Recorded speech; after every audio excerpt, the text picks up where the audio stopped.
ভারতবর্ষের মাননীয় প্রধানমন্ত্রী আপনি মায়ানমারের পক্ষে থাকুন, কিন্তু মজলুমিনদের বিপক্ষে মজলুমিনদের পক্ষে আপনি থাকুন, অত্যাচারের বিপক্ষে আপনি এই বিশাল ভারতবর্ষের গণতান্ত্রিক দেশের প্রধানমন্ত্রী হিসাবে আপনার থাকা দরকার।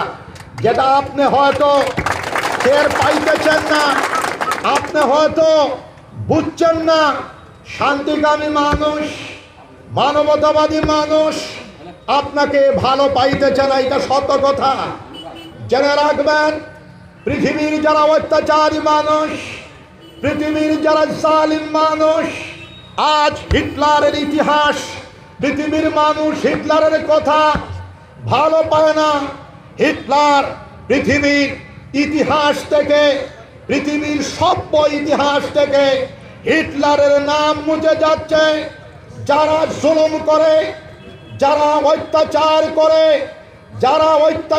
করে, যারা মানুষদেরকে হত্যা করে, আজকে হয়তো করতে পারবে, কিন্তু মহান বিশ্বপ্রভু, যিনি এই আকাশের মালিক, যিনি এই পৃথিবীর মালিক, যিনি এই বিশ্ব কায়নাতের মালিক, তিনি এই সমস্ত অত্যাচারকে সহ্য করবেন না।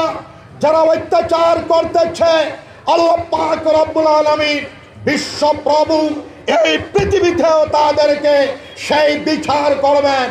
মায়ানমারের আরাকান স্টেটের সেই মজলুমিনদের জন্য আমরা বিশ্বপ্রভুর দরবারে দোয়া করব। আর